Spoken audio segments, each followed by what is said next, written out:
इकलौती party BSP है जो बीएसपी को गया हुआ वोट, मतलब जो बीजेपी को जा चुका वोट, उसमें से निकाल के भी ला सकती है। और उनको हराने के लिए मोदी को, जब तक मोदी से आप 5-6% वोट नहीं निकालोगे, आप सब इकट्ठा होके भी उतने नहीं इकट्ठा होगे। फिर मोदी से आप पीछे हैं 10%। तो ये मोदी को हराने के लिए जब तक मोदी का वोट नहीं निकाला जाएगा तब तक मोदी नहीं हारते। और मोदी का वोट निकालने की शक्ति, मोदी के वोट को निकालने की हिम्मत, मोदी को वोट निकालने का जो एक आभा मंडल है, वो सिर्फ मायावती के पास। ये है कारण कि मायावती ही वो नेता है कि जिनके साथ जान आए बगैर मोदी को नहीं हराया जा सकता। चीजों को देखने का नजरिया अलग होता है। बस यही एक बात जो आपने अपने सवाल में कही है कि मायावती ने अपनी एएनआई के बाइट में या अपनी विज्ञप्ति में गठबंधन या बिहार या गठबंधन से रिलेटेड कोई बात नहीं की। बस यही वो बात है जो बता रही है कि मायावती उस गठबंधन में जाएंगी। जब पाल की हत्या हुई, उमेश पाल की, तमाम लोग कह रहे थे कि शाइस्ता बीएसपी से निकाल दी जाएंगी। मैंने सुबह मायावती का ट्वीट देखा, 1 घंटे के बाद मैं यूपी तक पे था। उन्होंने कहा कि मायावती क्या शाइस्ता को निकालेंगे? मैंने कहा नहीं निकाली जाएंगी। सारे पैनलिस्ट कह रहे थे निकाले जाएंगे, सारे चैनल कह रहे थे निकाले जाएंगे। मैंने कहा नहीं निकाले जाएंगे। उसका कारण यह था कि मैंने मायावती का ट्वीट पढ़ा था। साथी जय भीम, मैं हूं इंजीनियर स्नेहा और आप देख रहे हैं नेशनल चौपाल। पूरे देश के अंदर 2024 के लोकसभा चुनाव को लेकर बातें चल रही है और कई अलग अलग प्रकार के कयास भी लगाए जा रहे हैं। ऐसे में बहुजन समाज पार्टी को लेकर सबसे बड़ी चर्चा हो रही है और चूंकि उत्तर प्रदेश की धरती पर आज हम हैं और आज हमारे साथ चर्चा करने के लिए राजपथ से सैयद कासिम जी हैं और जो कि वरिष्ठ पत्रकार है और पॉलिटिकल एनालाइजर है, तो उनसे हम बातचीत करेंगे कि ओवरऑल 2024 के लोकसभा चुनाव को लेकर किस समीकरण की तरफ वो देखते हैं, कैसे देखते हैं इन समीकरणों को, किस प्रकार की उठापटक चलेगी, किस प्रकार की राजनीतिक गलियारों में जो चर्चाएं हो रही है उसमें कितनी सच्चाई है या फिर कितनी अफवाहें, तमाम चीजों को लेकर आज हम बातचीत करने वाले हैं। तो सबसे पहले बहुत बहुत स्वागत है सर आपका। थैंक यू आपका स्नेहा जी। मैं बहुत प्रभावित हुआ आपसे पहली मुलाकात जब मेरी आज हो रही है। मैं आपको देखता रहता हूँ और इस उम्र में और इस डेडिकेशन के साथ, इस जज्बे के साथ, इंजीनियर होने के बाद उसके बाद पत्रकारिता को चुनना, और वो भी वो पत्रकारिता जिसकी तरफ कोई देखना नहीं चाहता। सामाजिक न्याय से जुड़े हुए मुद्दे, पार्टियां, मायावती, बहुजन समाज पार्टी, इस तरह के इश्यूज आमतौर पे मीडिया में आते नहीं थे। ये आप लोगों की उपलब्धि है कि आज लोग सामाजिक न्याय से जुड़े हुए बातों को, SC/ST से जुड़ी हुई बातों को, आरक्षण से जुड़ी हुई बातों को, मायावती से जुड़ी हुई बातों को, तमाम जो सो कॉल्ड नेशनल मीडिया में, जो नेशनल मीडिया में तो मानता ही नहीं हो, क्योंकि नेशनल मीडिया, जो चीज़ नेशनल जाए वो नेशनल मीडिया है। आप नेशनल देखे जाते हैं, आप नेशनल मीडिया हो। उसके लिए ज़रूरी नहीं है कि आप क्या कहते हैं जी न्यूज़ हो, आज तक हो या वो हो, जो देखा जाता है। बल्कि हम तो कहते हैं कि आप लोग तो इंटरनेशनल मीडिया हो, क्योंकि यूट्यूब तो भी पाकिस्तान में भी लोग उसको सब्सक्राइब कर रहे हैं, US में भी कर रहे हैं, UAE में भी कर रहे हैं, और उसमें सब नीचे लिख के आता है कि इतने लोग हमें देख रहे हैं। तो बहुत बहुत शुक्रिया आपका कि आप इतनी दूर आए। और इसमें कासिम साहब, सबसे पहले तो मैं यही चाहूँगी, आप काफ़ी राजनीतिक चर्चाओं में शामिल रहते हैं और आपका जो ऑब्जर्वेशन है वो ऑब्जर्वेशन भी हम लगातार देखते रहते हैं चैनल के माध्यम से। सारे डिस्कशन जो है, चाहे यूपी तक पर हो या फिर राजपथ पर हो, इससे ही समझ आता है कि आपका जो एनालिसिस है वो कहीं ना कहीं ज़मीन पर उतरता हुआ नज़र आता है। तो आज के तारीख में हम ये जानना चाहते हैं कि क्या वाकई में ऐसा लगता है कि बीजेपी को रोकने के लिए अगर कोई ताकत है तो वो बहुजन समाज पार्टी है, और या वही रोक सकती है? क्या, कैसे देखते हैं इसे? देखिए स्नेहा जी, इसमें वजह है। जैसे बीजेपी को रोकने के लिए तमाम लोग इकट्ठा होने की बात करते हैं, कहते हैं कि भाई ऐसा है कि बीजेपी को ओवरऑल 39% वोट मिला है, उत्तर प्रदेश में 45% मिला है, कहीं 44% मिला है। तो उनका कहना है कि हम ये 61% वोट एक जगह कर लें तो हम बीजेपी को हरा सकते हैं। लेकिन अब एक जगह करेंगे कैसे, सवाल ये पैदा होता है। सब एक जगह आएंगे नहीं। और फिर बीजेपी को, या बीजेपी मतलब मोदी है, बीजेपी खुद कुछ नहीं है। और मोदी को भी आप इस तरह से समझ लेना, जैसे सिप्ला एक ब्रांड है, सर्फ एक ब्रांड है, लाइफ बॉय एक ब्रांड है, कॉलगेट एक ब्रांड है, मोदी एक ब्रांड है। वो ब्रांड बनाया गया है। अब जैसे आप पहले जाइए मार्केट में तो आदमी गांव में जो है ना, ये नहीं कहता था कि हमको बिना का दे दीजिए, कहता था कॉलगेट दे दीजिए।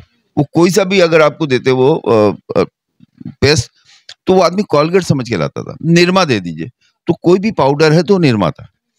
तो मोदी उसी तरह से निरमा और लाइफ बॉय है।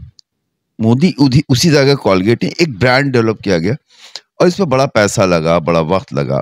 गुजरात से आते हैं, गुजरात लॉबी का जो एक मामला है बिजनेस में, इंटरनेशनल लेवल पे भी उनके लोग हैं।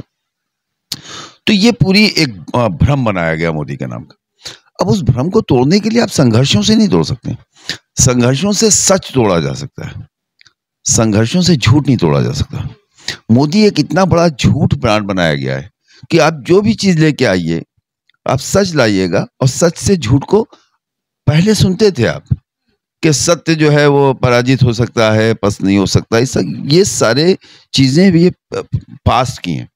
वर्तमान में आप देखेंगे कि मोदी अगर कहते हैं कि एक ट्यूब में, ट्रैक्टर के ट्यूब में स्कूटर पे लेके जा रहा था और मैंने देखा, मैंने गाड़ी रोकी, मैंने क्या ले जा रहे हो ट्यूब में, उसने बताया सब इसमें मैं घर में गोबर गैस बनाया हुआ है और वो ले जा रहा हूँ, क्या करोगे? इससे मैं ट्यूबवेल चलाऊंगा, इंजन चलाऊंगा। और सामने बैठे हुए वो लोग जो मतलब टॉप मोस्ट अच्छे बड़े इंजीनियर्स, वो ताली बजा रहे थे। क्या है? क्योंकि वो ब्रांड है, उस ब्रांड पे कोई टिप्पणी नहीं करता है। अब आप मोदी के खिलाफ वोट इकट्ठा करके मोदी को हराने की बात कर रहे हैं। मायावती अकेली नेता है, इकलौती पार्टी बीएसपी है जो बीएसपी को गया हुआ वोट, मतलब जो बीजेपी को जा चुका वोट, उसमें से निकाल के भी ला सकती है। और उनको हराने के लिए मोदी को, जब तक मोदी से आप 5-6% वोट नहीं निकालोगे, आप सब इकट्ठा होके भी उतने नहीं इकट्ठा होगे। जैसे कांग्रेस के साथ नवीन पटनायक जाएंगे नहीं, कांग्रेस के साथ केसीआर जाएंगे नहीं, कांग्रेस के साथ आंध्र प्रदेश के राव जाएंगे नहीं। तो जब ये तीन बड़ी पार्टियां, लगभग जिनके पास 12% वोट है, वो नहीं जा रहे हैं, ममता जाएगी नहीं, वो भी 6% चला गया, 18% हो गया, तो फिर इकट्ठा कितने लोग हुए?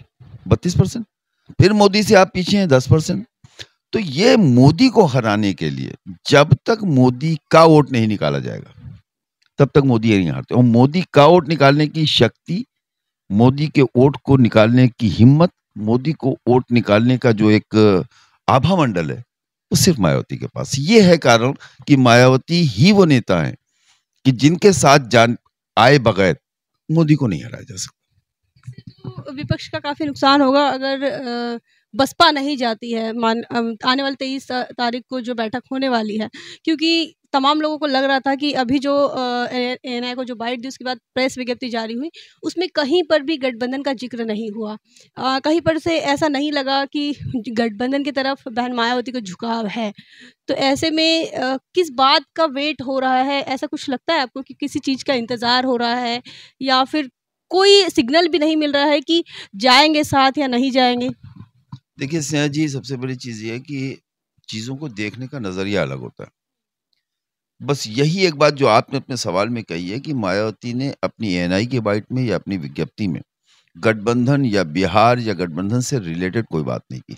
बस यही वो बात है जो बता रही है कि मायावती उस गठबंधन में जाएंगी। बस यही एक बात है। कैसे आपका क्या आकलन है? देखिए ऐसा है कि मैं लगभग, मुझे लगता है कि 92 से मायावती को देख भी रहा हूँ, लिख भी रहा हूँ, पढ़ भी रहा हूँ। तो मैंने मायावती को बहुत कायदे से देखा है। मुझे लगता है कि जितना मैं मायावती को जानता हूँ, शायद ही देश में दूसरा आदमी मायावती की चलने से बता देगा कि मायावती चाहती क्या। जैसे जब पाल की हत्या हुई, उमेश पाल की, तमाम लोग कह रहे थे कि शाइस्ता बीएसपी से निकाल दी जाएंगी। मैंने सुबह मायावती का ट्वीट देखा, 1 घंटे के बाद मैं यूपी तक पे था। उन्होंने कहा कि मायावती क्या शाइस्ता को निकालेंगे? मैंने कहा नहीं निकाली जाएंगी। सारे पैनलिस्ट कह रहे थे निकाले जाएंगी, सारे चैनल कह रहे थे निकाले जाएंगे। मैंने कहा नहीं निकाले जाएंगे। उसका कारण यह था कि मैंने मायावती का ट्वीट पढ़ा था, ट्वीट की एक एक लाइन पढ़ी थी। स्नेहा जी, उस ट्वीट को अगर आप याद कीजिए तो मायावती ने उसमें पूरी बात कहते हुए कहा था कि इस मामले की उच्च स्तरीय जांच होना जरूरी है। तो बस ये उच्च स्तरीय जांच होना जरूरी, ये शब्द बता रहे थे कि शाइस्ता नहीं निकाली जाएंगी। उसी तरह मैंने मायावती को कभी किसी नेता की तारीफ करते हुए नहीं सुना। मैंने मायावती को कभी किसी नेता से सहमत होते हुए नहीं देखा, और मायावती को किसी नेता के बयान पर सहमति व्यक्त करते हुए नहीं देखा। राहुल गांधी अमेरिका से जब उनसे सवाल किया जाता है कि उत्तर प्रदेश में मुसलमानों पर और अत्याचार हो रहे हैं, तो उनका सिर्फ मुसलमानों पर नहीं, उत्तर भारत में मुस्लिम समाज और दलितों पर बहुत अत्याचार हो रहे हैं, अन्याय हो रहा है। मायावती ने उस बात का समर्थन किया। मायावती ने कहा कि राहुल की ये बात सच है, सही है, सच्ची है। बस ये बात बताती है कि मायावती उसके बाद उन्होंने कहा कि केंद्र की तमाम सरकारें, कांग्रेस भी दोषी है, भाजपा भी दोषी है, उत्तर प्रदेश में राज करने वाले समाजवादी पर सब कुछ कहा। लेकिन उस बात पर उनका मुहर लगाना ये बताता है कि मायावती अब कभी अगर कांग्रेस के साथ जाएंगी तो ये कह सकती हैं कि वो वाली कांग्रेस नहीं, राहुल की कांग्रेस में परिवर्तन आ चुका है। ये उसकी भूमिका है, उस बयान को उस बयान पे ये भूमिका है। और इसी तरह उनके परसों के ट्वीट में जो उन्होंने बाइट दी है, जो विज्ञप्ति जारी की, उसमें कहीं जिक्र ही नहीं किया उन्होंने। ये भी इशारा है कि मायावती वेट एंड वॉच की पोजीशन में, मायावती जानती हैं कि जैसे अनुपम मिश्रा कहते हैं, कल मेरे चैनल पे कह रहे थे कि केसीआर का तेलंगाना के बाहर क्या है, एक वोट नहीं है।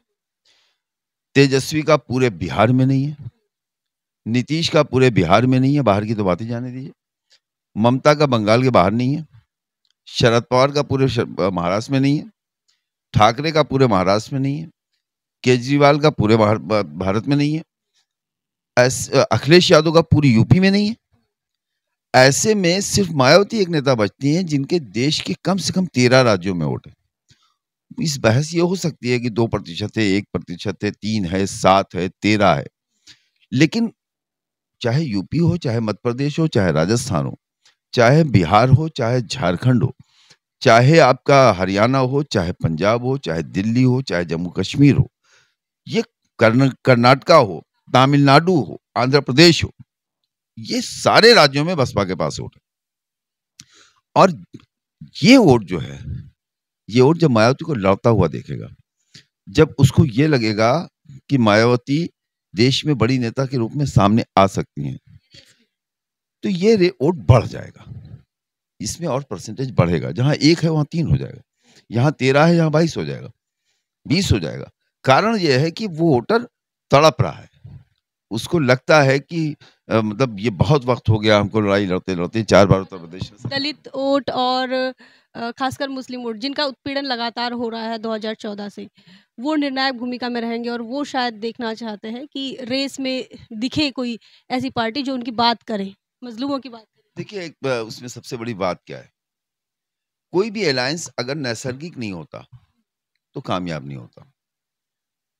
2019 में सपा बसपा का गठबंधन हुआ, नैसर्गिक नहीं था। यादव और एससी का जाटो ये हमेशा लड़ता रहता है। यादव की जब सरकार आई तो उसने तमाम जाटों को और दलितों को परेशान किया। बसपा की ताकत में सरकार आई तो उन लोगों ने अपने बदले लिए, उन पे एससी के मुकदमे लिखे गए। उनकी जो दूरी है वो पट नहीं पाई। लेकिन जहां मुस्लिम था, बसपा 10 सीट कैसे पाती है? बसपा 0 से 10 हो जाती है, समाजवादी पार्टी जितनी थी उतनी रह जाती है, उसकी बढ़ती नहीं।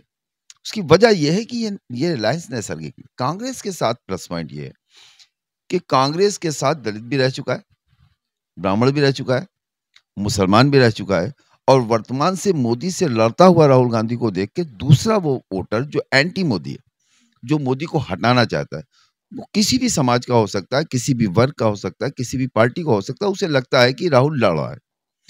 और कांग्रेस एक नेशनल पार्टी है, कांग्रेस का कश्मीर से कन्याकुमारी तक वोट है, जैसे बसपा का कश्मीर से लेकर तमिलनाडु तक वोट है। तो ये दो मिलते हैं अगर, तो इसका मैसेज भी बड़ा है। और उसमें अगर ये तड़का लग जाता है कि 2024 में ये जो लड़ाई है, इसमें हमको अपना नेता मिल सकता है, तो फिर आप ये समझें कि मोदी के लिए मुश्किल हो जाएगा। और वही एक वजह है कि कल परसों के बाद से बीजेपी खेमे में बड़ी घबराहट है और बड़ी परेशानी। नेचुरल अलायंस मानते हैं अगर ऐसा कुछ होता है?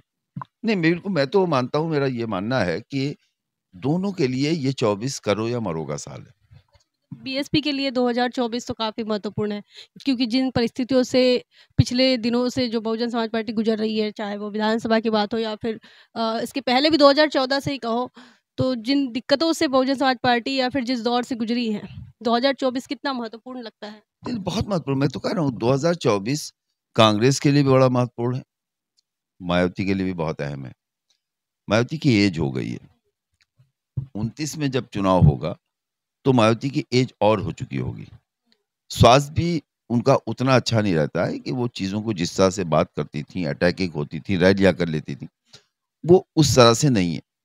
उम्र के साथ इंसान के साथ शरीर में कहीं न कहीं तो ये वो होता ही है। लेकिन ये चुनाव उनको भी अगर लगा कि ये चुनाव हमारा करो या मरो का चुनाव है, इस चुनाव के हालात ऐसे बनने वाले हैं कि 30 सांसद वाला प्रधानमंत्री भी बन सकता है, वो कोई भी हो सकता है। लेकिन साथ में ये है कि जिसके पास 30 सांसद हों, साथ में उसके पास नेशनल उसका एक फिगर हो, राष्ट्रीय उसकी एक छवि हो, तो उसको प्लस हो सकता है मामला। और मुझे लगता है कि वो चेहरा सिर्फ मायावती हो सकती हैं और कांग्रेस को इस पे कोई आपत्ति नहीं होगी कि मतलब ऐसे वक़्त में, ऐसे समय में जब ऐसे हालात पैदा हो जाएँ, तो उन्होंने जब चरण सिंह को प्रधानमंत्री बना दिया था, चंद्रशेखर को प्रधानमंत्री बना दिया था, गुजराल को प्रधानमंत्री बना दिया था, तो मायावती की तो बात ही जाने दीजिए। और ये भी समझ लीजिए स्नेहा जी कि जो 2024 की हंग पार्लियामेंट अगर होती है जिसके हालात ज़्यादा हैं, जो भी मायावती को आगे बढ़ाने में मदद करेगा, अनुसूचित जात का एक बड़ा वोट उसकी तरफ बहुत तेज़ी से चला जाएगा, जब मायावती चाहें या ना चाहें। मायावती अगर एक बार प्रधानमंत्री बन जाती हैं, जो उनको प्रधानमंत्री बनाएगा, उसके राज में वोट वो ले लेगा, क्योंकि उसने मायावती का विरोध नहीं किया था और इस देश के दलितों, शोषितों, पिछड़ों और धार्मिक अल्पसंख्यकों को एक पहचान मिलेगी कि चलिए देश में कोई मुस्लिम प्रधानमंत्री नहीं हुआ, लेकिन देश की उसी तरह से पहली प्रधानमंत्री मायावती हो सकती हैं, जैसे उत्तर प्रदेश की पहली महिला दलित मुख्यमंत्री हुई थी। जो बिहार से जो नेता है साधु यादव, उनका भी ऐसे ही बयान आया है कि वो कह रहे हैं कि अपने शर्तों पर गठबंधन करेंगे और शायद वो शर्त यही हो सकती है। वो शर्त रखने जा नहीं रही हैं।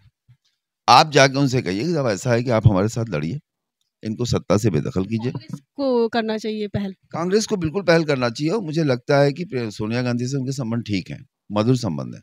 बॉडी लैंग्वेज जब भी आप देखिएगा, 1-2 बार की जब भी, या प्रियंका जब उनके पिताजी के मरने पे गई हैं, तो जो प्रियंका के साथ उनकी बॉडी लैंग्वेज थी, वो उससे देख के लगता है देखिए मायावती की बॉडी लैंग्वेज बना दी, जिसे पसंद करती हैं, जिसे नहीं पसंद करती हैं, वो नहीं पसंद करती हैं।